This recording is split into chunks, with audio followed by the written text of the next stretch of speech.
Hello, ladies and gentlemen, and welcome back to another edition of On the Mic with Mike. I'm your host, Mike Larkin, and joining me today is adult star content creator and a hell of a one at that, the one, the only, Miss Dana Delvey. How are you, Dana?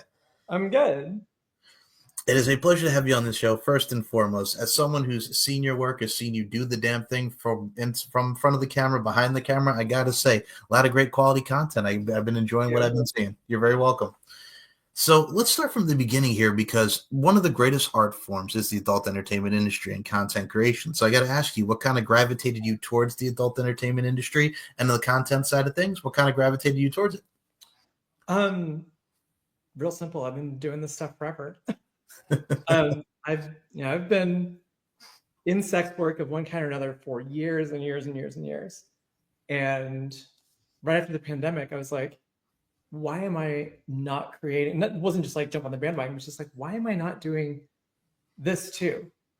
Because there's so much other stuff in the sex industry that I was doing. So I was like, I'm stupid not to be doing on camera work. I had been doing some behind the camera work. I had been,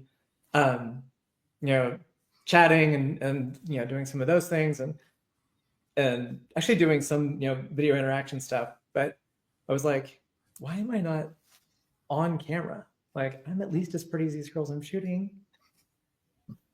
That's really it. It's like, I've just been doing adult work for forever. I was stripping for a long time. It was, yeah. I got to say, well, it's a nice little contrast too, because I've always looked at it from the internal and external side. Like you mentioned, from behind the scenes to really on camera, really getting to see a lot of these amazing girls and just showcasing themselves. If you really look at it from it too, the body is the temple and you get to showcase your amazing assets, pun intended. Absolutely, ma'am. That's the beautiful part about it. Yes, ma'am. It's the beautiful part of it, really exuding and accentuating the internal and external beauty. And I think a lot of people get to see the confidence and everything that goes with it, man. That's the beautiful part of sex. And that's a great part of making the scenes. It is, honestly. And I love this stuff. Absolutely. I think in today's day and age, especially with how OnlyFans and everything is coming to fruition in many different platforms now, it's really become not only normalized, but it's something for everybody to get into. Showcase your business, showcase your brand. It's really come a long way from where we were back in the 90s to where we are now, even in the 80s to where we are now in the 2020s. So it's definitely been an evolution. Yeah, the whole like on film theaters like being the primary, that stuff's gone. Yep. And I think what is drawing it towards what it is now as opposed to what it was even 10 years ago is the fact that there's the direct interaction with fans. Like, it's not just, oh, here's a hot chick who has things done to her on camera. It's now you get to chat with her. You actually get to be part of her day-to-day existence, and she's part of yours. So it's you're not just kind of selling the brand that is the picture and the image. You're also like letting people in your life, actually creating a connection with the fans and people that buy your content. That was something new with the various fan platforms. Oh, agreed. I think in today's day and age as well, to add on to your point, which is an excellent point, it's the community, man, bringing everybody together. Everybody has so many different preferences that make them unique. There's so many different genres and categories that people are into. And I think that's even more, as they say, as the old adage goes, let your freak flag fly. But the community at the end of the day, man, really gets to open up and expand the horizons. You have to be open-minded. Oh, yeah. Oh, yeah. As they say, if you can think of it, there's porn of it. Yes, very much so. Very much, but it's crazy. No, I mean, we laugh about it, but it's so true. You never know what somebody's into. Like a lot of different fetishes and what have you. Like you never know what that sweet, sweet fantasy baby, to quote Mariah Carey, is about, man. You never know what people are going to be into. And you don't get to pick your kink. Your kink picks you. Yes. Like you never know if you're going to be like walking down the stairs one day with a bowl of soup. You trip, you fall, and it happens. And now you're left wondering, was it the stairs? Was it the soup? You got to tell every partner you're with after that, like, hey, I got this thing. You're going to have to pour soup on me if you want me to come. And the best part is there's no shame in it. There needs to be no shame in it now. You can jump on the sites, download, find your genre, find what you need. And there's someone providing it. Oh, absolutely. I get a connection with that person. Yes, it gives a whole new definition to the term chicken soup for the soul. So I mean, hey man, it's Oh another. yeah. And I gotta say, speaking of the soul, folks, if you've not checked out this one and her amazing scenes, I gotta definitely mention a couple of them with you here. I just had her on the show not too long ago. Got to talk about Jade Rad, man. Oh Wow. hell yeah. Good Oh, friend of mine. talk about Jade, because the chemistry you two on camera behind the scenes is just absolutely amazing. Talk about Jade, man. I don't know. I actually met her at the Tees last year. That's the first time I met her, and we had a great time. And by the end of the night, we were making out That's the to thing the too. point that both of our dates for the award show were like, something's up.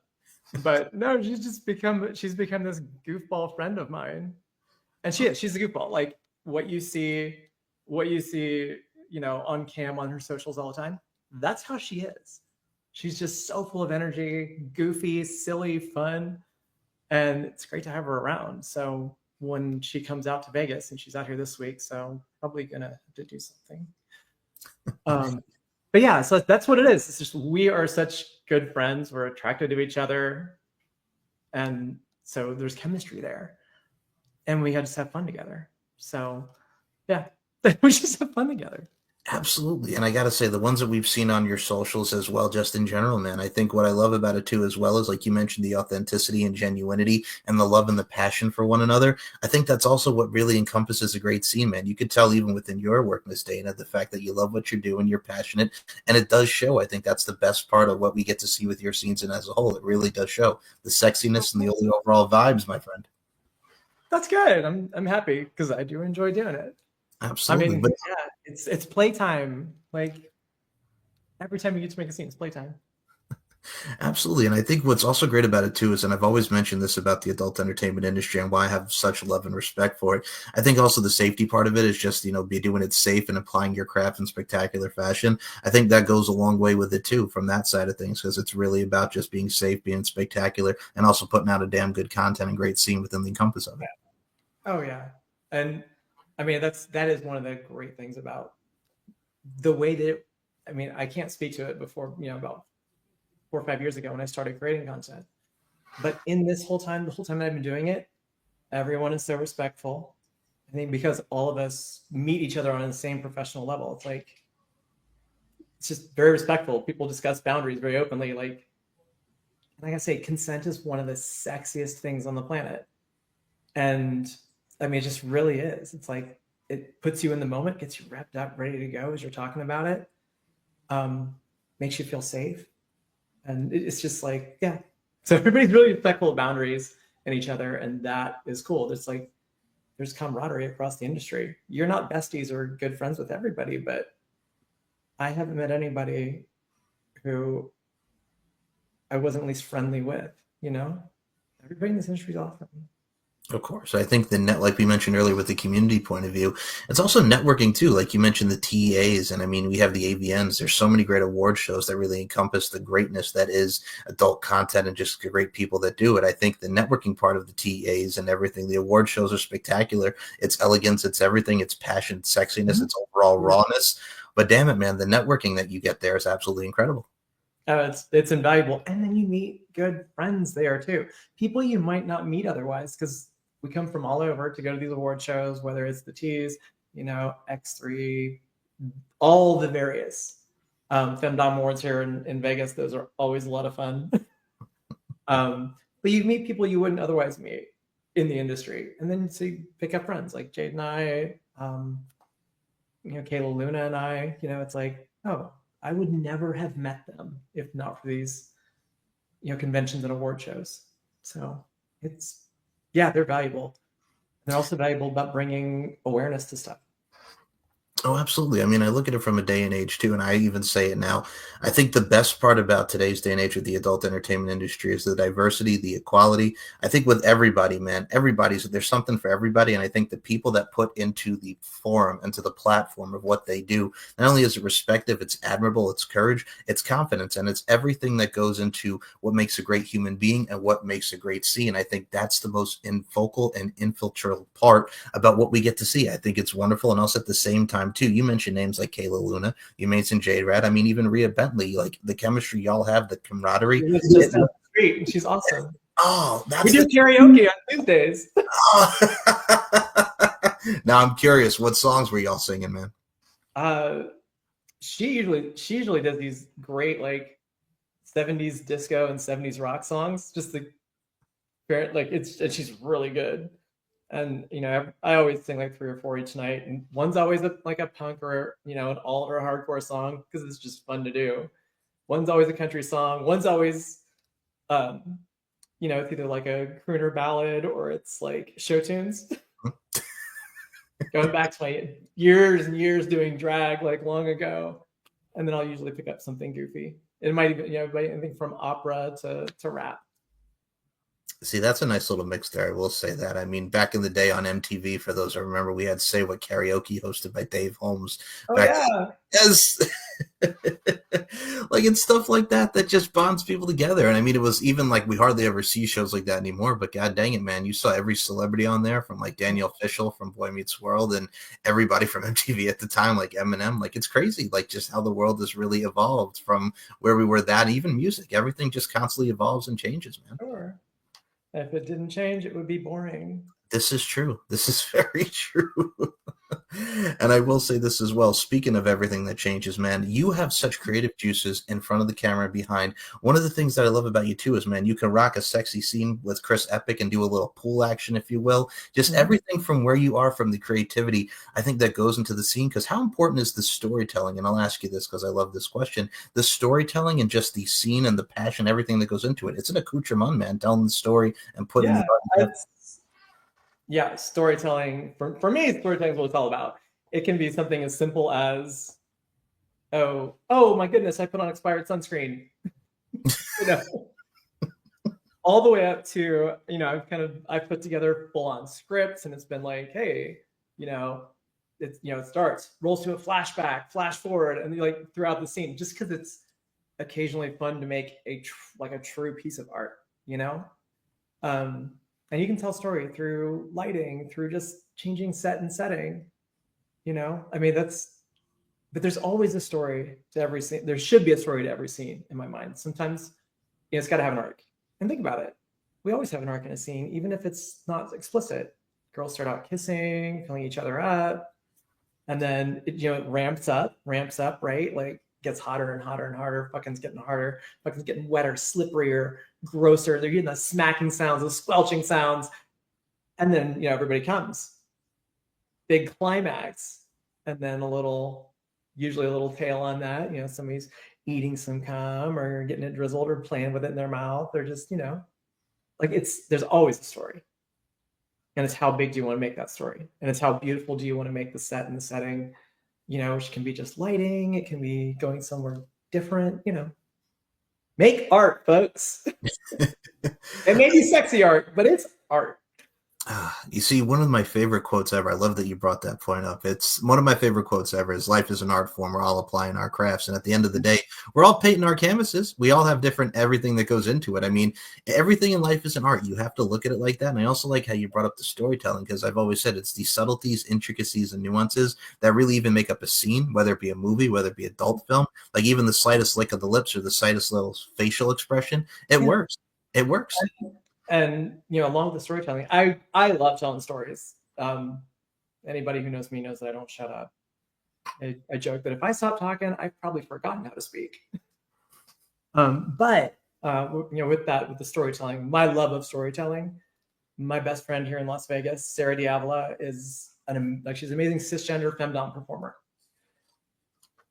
But her real skill is these POV scenes where she tells a story. And it builds, and it's, it may be a cuck scene, it may be a foot worship, it may be, just oil stripping. Like it's whatever the scene is, it's the talking through the story that sets, and I'm like, it's so beautiful. You got to check her stuff out.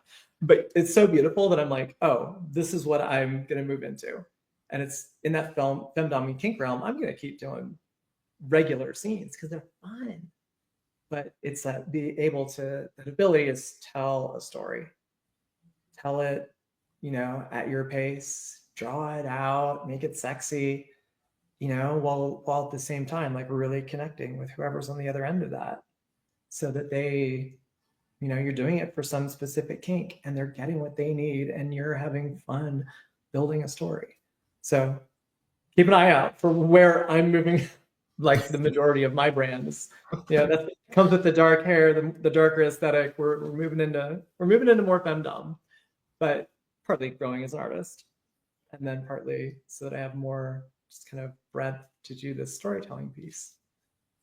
Well, I will say this: I cannot wait to see where that goes forward. And also, number two, I look at it from a stance like this here, man. It's the style, it's the aesthetic, and I mean, it's kind of like if you really look at it, it's kind of like explicit soul gazing. Like you're soul gazing to make the connection, then the sex happens. Look at it like that. It's like explicit soul gazing to put it in the funnest of terms. I like that. I like that. That's really cool. I really do like that. But no, that's the thing too. It's funny for those who've never seen the movie. Is it's Central Intelligence with The Rock and Kevin Hart. There's the scene where they're in the therapy, and he's pretending to be like his therapist, and he's like, "If you want to get it better with your wife, it's called soul gazing. Stare into my soul." And then that's why I kind of got it from. It's like you look at soul gazing because that's what goes with sex. You're looking the deep eye contact, like you mentioned the story, and then it's explicit from the raw passion sex, like you mentioned the cum scene, everything you do with the cum afterwards. So look at it like that, explicit soul gazing. Explicit soul gazing. I like that. And to that, that's what I think that's what a lot of really, really great performers bring to porn, is the ability to connect with their scene partner. And through that, it connects with whoever's watching. And because, sex, whether it's BDSM, whether it's various forms of power exchange, kink, then like kind of vanilla sex, even gangbangs and things like that, we think of more like mechanical, it's ready. But all of that is made better if the two scene partners connect at some level. Because that's really what makes sex great, is the ability to connect with somebody else. I mean, like you're literally physically connecting. but it's that connection that like we all crave as humans. We're social creatures, we're sexual creatures. So but that's what I love about this job. No, you've said it beautifully and eloquently. I look at it like a stance like this. If you look at a popular culture, God rest his soul, George Michael, when he was talking about I Want Your Sex in 87, then you fast forward to 96, and he's talking about looking for a fast love. We're talking about sex, we're talking about love, like everything that's encompassed from his song in the 80s to the 90s. And even nowadays, man, it's one of the things too, man. It showcases the look, the aesthetic, the style. Like you mentioned, love on the job. It's a hell of a job to love. Like everything, you're making love and you're loving what you're doing. And if you're not loving what you're doing, then why do it? So, I mean, it's the trajectory arc of your journey, so to speak. I agree. Love what you do, and you'll never work a day in your life. Damn straight. And I mean, I will say this as well. We mentioned the external beauty as well. Is I think what I've also enjoyed about not only just the imagery that you put out there within your work and everything, I gotta say, man, the tats also add a nice little edge. You got the tattoos and everything. It works, man. It's badass. And more are coming. Yeah, there's a good friend that I just met's a tattoo artist, and she's like, if you let me do kind of whatever imagery I want, like I give the tat for free. And I'm like, free tats. We can do this. But no, more are coming just because I love tattoos.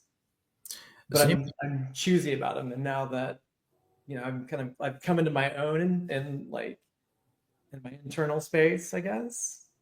Like I want to put more on the outside to show off what I've got in here. I like that. I mean, I got to say, first and foremost, for y'all who have got the tats like myself, like Dana over here, it's one of those things where it's addicting. Like, I remember when I was 18, I got my first tattoo. I wanted to do something in dedication to my grandfather who passed away when I was 9. So I got a nice little piece for him on my arm, and I got this little cross on this one. So it's one of the things where it's like, it's meaningful and it tells a story. Like we talk about telling stories and canvases. The body's the temple, man. And every part of what you put on your sleeve or any part of your body has a great remembrance and has a great story to it. You know what I'm saying? It's evoking emotions. It's eliciting reactions. Right. Like, and even, sometimes it's just like, oh, I like this Pac-Man coming out of a right portal, chasing little Pac-Man things. Even that's kind of just like goofy. Like, what's the meaning of that? I don't know. I walked in, I was I was bullshitting with the tattoo artist. He's like, how about a Miss Pac-Man? I'm like, sure. And then your friend jumps in with, how about a Rick and Morty portal? And you're like, sure. But it's still capturing that moment, you know, in Miami with one of my best friends. And we were on tour, and, you know, I was a friend of hers for like 10 years. He's a tattoo artist. And, you know, we were hanging out with him, and it's, you know, it's just like, oh, that tattoo like brings me to this, you know, month-long part of my life where I just got to spend time with nothing but friends for a month. It was great. I think The tattoo itself is just stupid. Well, I mean, like you mentioned, like the Pac-Man side of things in Rick and Morty. I look at it like this: if you get tattoos like that, it could be stupid, but to other people, it's like that is an iconic part of pop culture. How Rick and Morty and Pac-Man, right? Like it fits. And honestly, there's a bit of Ms. Pac-Man. I grew up playing Ms. Pac-Man at a Pizza Hut in rural West Virginia, and it was like the one. There was no video arcade. Like you had to go to Pizza Hut. There was the one. I swear, there was one video game in town. It was Ms. Pac-Man in the waiting area at the Pizza Hut. And so I played a lot of Ms. Pac-Man. Well, you have good taste because that is a great game. You're not wrong on that. I mean, I remember then they had it for the PS1. For those who remember, like the Namco games, it was like Miss Pac-Man and then Galactica and all those games. Yeah, man, like all in one. Like that's the stuff right there. Like it works with any game system or arcades. It's like bring that shit back to put in the bluntest of terms. Like kids don't understand about arcades now. They don't like the old school arcades. Like we had it. My goodness.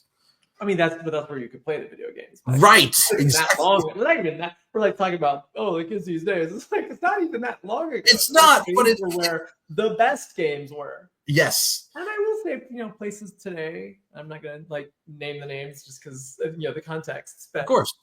But like, you know, the big arcades now, like they have upped their game. Oh, yeah. Like, I'm sorry, but there is one out there that's a MotoGP simulator. And they've got, like, I mean, they've got actually the balance of the bike.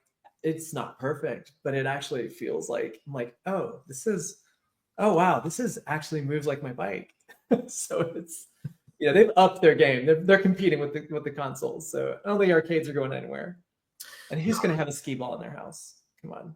First and foremost, that was my jam. Still to this day, even if I go to like a Dave and Buster's or whatever, I'll be all skee ball all day. Like, who doesn't love them old school skee ball? That is something that will never go out of style. Absolutely. Skee ball. Yep. I love skee ball. My right. ex hated it. She's like, really? Skee ball? I'm like, all right, fine. We can play air hockey because that's your thing. I'm just going to crush you. No fighting chance at skee ball. So I will say this, as I currently live in Myrtle Beach, South Carolina, folks, for those who are residents in Myrtle Beach. Yes, exactly. We used to have the Myrtle Square Mall, and Myrtle Square Mall always used to have the arcade, like skee ball, air hockey, like you mentioned, but skee ball was my direct thing of just going right over there, get you some skee ball, man. I didn't realize you lived in Myrtle Beach. I lived in Charleston for 2 years and a couple of months. Wow. Okay. Yes. So I'm originally from Long Island, New York. I live here in Myrtle Beach now. So I have family in New York and here. Most of my mom's side is like from here in the Carolinas. Like my uncle's from Cheraw, like about an hour from here. So yeah. Awesome. Thank you. But no, South Carolina. I'm like, oh, Charleston is so pretty. Very much so. I've been to Charleston as well. So yeah, being queer in Charleston that's an experience in itself. But it is a beautiful town. I love it, and I every Christmas I have to order pralines from River Street Sweets because there is no praline on the planet like theirs. Very true. Very true. Yeah. Oh man, you're giving me in the feels right now. River Street Sweets. Yes. Okay. Yeah. But no, that's right. No, you're fine. That's the beautiful part about it. Like from Virginia, just only playing this Pac-Man and stuff like that. Like that stuff, man. Like you mentioned, like getting the tattoos and like being on that vacation in Miami. I think it's moments and memories created and moments and memories yet to be created. That's what we need to have. That's what it is. Of course. And you make memories doing porn too. Damn straight. So I make memories watching porn. Well, I think that's another great strength about you is just because we touched upon like you being on camera and just showcasing your core and your strength there, but even behind the camera you have the visual aid, and it's great from the photography stance, it's great from the video stance, like you mentioned the lighting and everything. Like I think a lot of people don't realize like how much goes into it. It's not just we're gonna lay on the bed and have sex. It's like, hey man, lighting and everything. Like there's a lot of things that go into it. Yeah, there's a vibe to be had there too. There's a vibe to be had where it's just like, I mean, as I tell people, like, why would I masturbate if I'm not going to record it? And sometimes that means it's horrendous, horrendous lighting. but again, I get to watch it afterwards. Even if no one else watches that scene, I'm probably going to watch it. But I'm with you. Yeah. Lighting, setting it up, really getting it. It's a thing. Like tonight, doesn't even look like it, but I've got 3 lights on me right now just so that we can kind of balance it so that it's the shadows, a little bit of highlighting is right for a podcast. Well, I will say this: you came to dress to impress. You're looking amazing tonight, so Thank I do you. appreciate for that. You're very welcome. But no, that's the thing I have to say too, and I think it's so funny from like my teenage years, and I'll say it like this: so it's funny how I don't even know if this website's still in existence. Like the first ever like adult film like I ever came across my interwebs, so to speak, was there was a website that used to be called girlshunthinggirls.com. So it was girls that would pick up girls in a van and then they would go to the house and they would just have sex. There was like a lot of one-on-ones and 3-ways. But exactly, like that was like my first peak interest into like porn. Like I came across it. Don't ask me how, but I came across it. And then of course you find out like about Naughty America and all these places and content and what have you, and it's upped its game.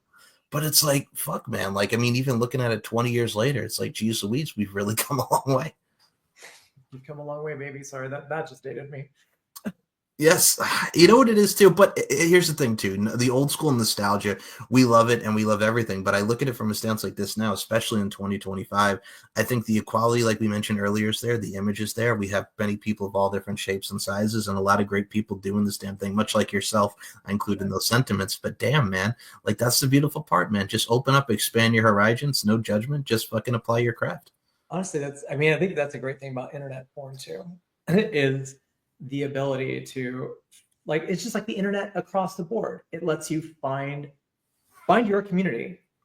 Whatever you're into, there are tons of people out there who are into that too. And there are creators out there to make it, whether it's I mean, I don't know, goth BBW, whatever, it's out there and you can find it, and you don't, if you thought you were the only one of something, I don't know, like if you thought you were the only person that really loved popping balloons full of whipped cream, and I'll tell you, I've seen it and it's super fun to do those scenes. It was so much fun. But like, if that's, if you felt isolated because you didn't know it, but you can, you go out there, you find it, and you realize that there are other people who are into this too. That's why it actually can be fun to read the comments on the hub or on, one of the other clip sites, whatever it be, X Hamster and those. Like, if you read those comments, especially on the videos that are a little more niche, it's like there's community there. And people then they'll start Discords and Reddits and talk about it. Sometimes it gets a little, but there's community to be found and like joy to be found in whatever kind of porn you're into. Agreed. I mean, I look at it like this. Looking back in the 40-Year-Old Virgin days, Paul Rudd, he made Boner Jams 03. This is just a mixtape of scenes I was into in the summer of 2003. So, I mean, you can even look at it from a movie stance. And first of all, yeah, and even whipped cream and balloons not only sounds fun, but it sounds definitely awesome. And that's definitely something that needs to come across my way now that you brought that up, because that sounds exactly fun. I'm going to say those things, like, I did not film that. It was just, it was a guy that I met at a conference. Okay. And it was like, it was the thing. It was a vibe. Went back to his hotel room and it's like, oh, you're into this? I've never done this before. Right. It reminds me. Exactly. What makes it good for you? Oh, this makes it good. Yes, let's do this. And it's just fun. Like I have yet to do an ADB scene or ABD scene. Sorry. Yes. ABD. I haven't done a scene, but I have 2 littles out here in Vegas who I mommy for. And I say like, you don't find your kink finds you. It's not my kink, but it is so beautiful watching them enjoy what, what we do. And I don't know. Sorry. Again, I come back to connection. That's what that's what life is about. No, you're totally fine. I feel the same way. You and I are on the same wavelength when it comes to connection. I think a lot of that, whether it's spiritual, whether it's emotional, whether it's physical, that's the great thing about how we learn and adapt as people and how we grow and really get to expand one's horizons and really meet great people. That's really the overall essence and core of it. And I mean, I also look at it from a stance like this, like even learning about stuff like MTV's True Life, right? Back in the day, they had an episode of True Life, I'm a Dominatrix. So you learn about the Dom life, you can learn about the submissive life. You never stop learning. And it's stuff that a lot of people would refer to as taboo, and now it's just like, hey man, whatever, you're all into that stuff, let's go, it's cool. You like to cosplay, cool, cosplay having sex, fuck it, dress up as you want. Find your niche, find your community, right? People who love what you love, and then you're not lonely, you're no longer alone, whatever it is. And I think what's great about it too is, and you mentioned the connection to as well. And I got to say, we mentioned Rhea, we mentioned Jade, and I mentioned the Chris Epic pool scene. But I think another one that really caught my eye of yours that I thought was very raw, very passionate, very sexy. You and Kyla Keys also have a great chemistry, man. My God, like y'all ripped it and tore it down on camera, man. Like that was awesome. Time. Well, dare I even say pretty much all of them, because everyone was so different and unique. But I got to say, those ones are some of my favorites just because you two are just wow. And you're both at Dynamos. So that one really stands out. Oh, and she's actually a really good friend of mine. Like she's in the pinned contacts on my messages. It's so fun. But for real. And there's one scene that we did, gosh, we probably did it 3 months ago, and both of us are intimidated to edit. Mm-hmm. Because I think it was like 3 total cameras. And it really just started out, we were hanging out watching a movie. Like, okay, the whole like the trope, sleepover and porn happens, sex happens. Yes. Yeah, that actually happened that night. It was we were just watching a movie, and we were sitting there and it's like, I don't know, I forget what movie we were watching. I think it was some stupid like 70s drive-in, like, I don't know, Sex Babes from Outer Space or something, just something stupid. I don't even know that's a real one, but like, one of my favorites, honestly, is Nude Nuns with Big Guns. You gotta watch it. Okay, now I'm gonna have to check. It's like, yeah, it's one of those crappy like 70s or 80s B movies. Okay. But it's so good. I've watched it probably 6 times. Okay. Anyway, we were watching the movie. We both got like a little turned on, just kind of snuggled with each other, and we're like, you want to do something? And then we started messing around a little bit, and we're like, we should film this. This is fun. And so, you set up one camera. I think it was like, there's like a Ring camera in my house that was on us too.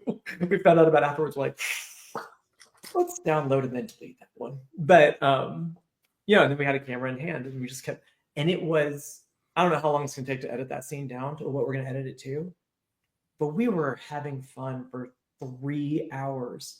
And the behind the scenes stuff is hilarious. It's like, oh, let's get up and get a drink of water. And like, I think she snapped me with a towel once. Like I like picked her up and like threw her across the sofa. Like it's just having fun, connecting. That's going to be a great scene. Don't know when it'll be edited. Well, you have me hooked now with, the sleepover stuff, that also does add to the great element, because, who doesn't have fun at a sleepover and anything, and that works. And like you mentioned with like the Nuns movie from the 70s, it's like when 2002, when you had Spider Babe, and Spider Babe was the one who was saving everybody, but then she had sex with the people that she saved. So, it works. Yeah, exactly. It works with like everything, but also at the same time too, like you and Kyla, everything that you've done, it reminds me of just like when I was a kid, right? So again, we'll go back to 05 for a second here. And I'm not gonna lie, she's hot as fuck. Right, that's the thing. And God, I gotta tell you, that pussy's amazing. Hey, I've seen the footage. I've seen the footage. Definitely. Any day of the week. Absolutely. It reminds me of, there was a, oh God, I think that I'll take everybody back with this one. There was a scene with Chelsea Zinn, who was an adult star back like in the mid 2000s, right? So like she did a scene where she was a teacher, and then there was one, she was like a hot mom, and she's having sex with the dude like on the stairs. And like out of all the places, it's on the stairs, like it's right by the front door and everything. Like that intimate, yeah, see, exactly. That's like the intimate stuff, like just even the smallest of details works perfectly, and both scenes Oh, were absolutely exactly. that's fantastic. Sounds. What was the name again? I'm gonna write that down. Okay, so it's Chelsea's in ZI Oh, double. yeah. I know who she is. Okay, perfect. All right. Sounds good. Oh yeah, but that's the thing too. It's like everybody that you get to see, man. There's always something for everybody, like we mentioned. But we talked about the connections too, and I have to ask you this. I always love asking this question because with someone with your line of work, both in front of the camera and behind the camera, you have such a great equipness and just attention to detail. And I can't say nothing but good vibes about that, ma'am. No. But for you, man, what is some of the things that not only are you grateful for in the adult entertainment industry, but what are some of the things that you've really had a lot of as far as takeaways go? The things I'm grateful for. There's actually a lot of it. I'm going to start out with the people I've met. I know I've said that a couple of times, but I have met the two best friends I have ever had in my life in this industry. Like the two people that I feel the safest around, that, like I share a brain with one of them. But like, yeah, it's the people. Like two ride or dies that have been by my side no matter what has happened. I was in like had a couple of days that I was just an absolute emotional mess about 2 months ago, and like it was instant. People were over at my house, cleaning for me, cooking for me, just sitting with me. I'm like, I have had amazing friends and lived a hell of a life, and I've never had people that would just drop their entire life to come take care of me. So the people is my biggest thing that I'm grateful for. Like I said, I've never met never met anybody that I couldn't get along with in this industry. Some people don't like, but they, and just don't get, like we don't click.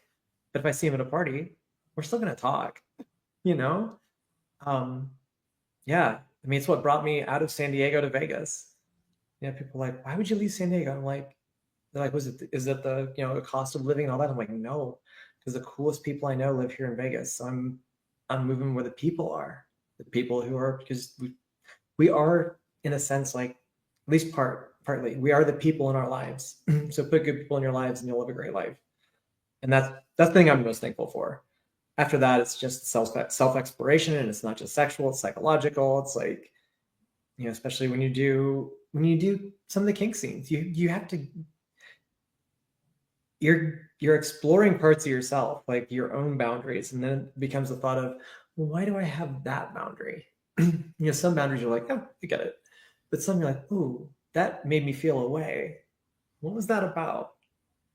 So it's like the self exploration. I love that too, and honestly I love interacting with fans, like whether it's in person at a convention or if it's through my social media platforms, or and I will apologize to everyone who messages me on any social media. I am terribly, terribly slow. Michael will tell you, you never know when the response is going to come. It may be back and forth instantly for an entire day, and then you don't hear from me for a month. But so I'm bad at that. But like on my fan platforms, right? I get to interact with fans. On those occasions when I stream, I get to interact with fans, and like in an immediate sense, and it's really fantastic. Which is why I'm going to be pushing streaming more too. It's like, sure, it's another piece of the adult industry pie, but it's also so satisfying when you find people who are your fans, who jump online just to watch you and talk to you and interact with you. Yeah, these are the things that I'm most thankful for. My fans, they're all people, aren't they? Shoot, it's all about people. First of all, no, I was actually moved by that because it definitely shows that you're in tune with your soul and your surroundings. And also, I think at the end of the day, too, one of our main purposes in life is we exist to inspire. So you certainly do exist to inspire in many different realms. So I got to give you kudos and admire you for that. So you're very welcome. But no, I was going to say on the messages side of things, don't worry about being slow in the uptake. I just enjoy your interaction as a whole. So thank you for that, because your interaction is definitely appreciated. Yeah, so it will say, like, even if I'm slow, when I finally get to the responding, you're actually getting like 100% of I'm putting thought in every message that I send back. Yeah, there's some thought behind it. Sometimes it's a little, it's like some of my fan sites in certain contexts, it's like, yeah, we're going to be talking about like selling the video that you want to buy, but that's what that's what you're there to do that day. You're there like, hey, can I get this custom video made for me? It's like, oh yeah, you know, we'll get down to brass tacks on that, so that I can make sure you're getting something that you want. But you know, if you message me on social media and it's the right day, we might talk. Or it even happens on OnlyFans, right? Or loyal fans, a little less frequently there. But yeah, you bring up cars. The next thing you know, we're like both lamenting the days of V12 Formula One and where did those cars go? But at any rate, yeah. No, you're totally fine. I look at you. People, cars, and in general, man. Like, here's the thing too. Like, and I love that you mentioned cars and everything like that. It's like you can have such the most subtlest of just conversations with people, and you never know you're going to affect them. Like you mentioned, the community even message and taking the time and how you're going to message people on the socials, man. That's what we need. We need more people interacting like that. We do. We need to keep talking to each other. Communication is key, and also at the same time too, just talk to somebody, man. Don't lose touch. Just fucking talk. Engage people as much as you can. Yeah. I had a fan who was messaging me today, and like I genuinely apologize because he's been messaging me every day for the past 2 weeks. And today I went back to him and I was just like, hey, you know, thanks for being patient with me on this, but I've just had so much going on. I'm recovering from surgery, which, I mean, let's talk about this waist now. Come on. Hey, now I even said this before we went on air, folks. The waist is fly, man. I gotta say, styling and profiling, looking good. I mean, wow, like snatched. But also, you know, I have paying photography gigs. Like right after we get off, I'm heading to a punk show to do photos for the band. In fact, I should probably check. We probably, yeah, but yeah, you know, I've got 3 punk shows this week. And I just shot 3 models on Wednesday out in the desert. So, you know, it's like I had to go back, and I truly apologized to this guy because I was like, I wanted to interact more, but there is not enough for me to go around in my day-to-day life right now. So be patient. And again, he was really appreciative, I think, because the honesty. I'm not blowing you. I'm not just busy. I'm doing all these things, and that's why right now I don't have time. If you give me 3 or 4 weeks, I will. I will say the time is definitely worth it from everything that we've seen in your scenes that we discussed today. And just every one of them, folks. If you've not checked her out, man, Dana Delvey is a sight to see. She's a real deal sex appeal and an absolute dynamo, may I add. So I definitely cannot wait to see what comes for you in your journey with everything that you do. I got to say, man, I really did enjoy talking tonight, and I definitely want to have you back for a round 2. Yeah, let's give it. I mean, I'm not like, just give it some time, but like, let's give it a couple months. Let me get this femdom thing going, so we'll have something like really something else to talk about, something new, something fun. I got you. I'm a patient man. Like I said, I make the most of my time, so I thank you. And plus, we got this great one over here recovering from surgery, doing her thing with their waist. Let's put the waist over again, man, because my God. I mean, like, I see. I can deal with this, right? I can fuck with that. I feel you. I can fuck with that. All right. So with that being said, before we close this thing out, and I have all 6 ribs still. The surgeon gave me all 6 ribs. That's great. You got all 6 ribs? Okay, perfect. Well, I am glad that the surgery did go well for you, because it does look great. Awesome. Now, before we close this out, where can we follow you on the socials, Dana? The floor is yours. Please go right ahead. Yeah, Dana Delvey, everywhere. All one word, DanaDelvey.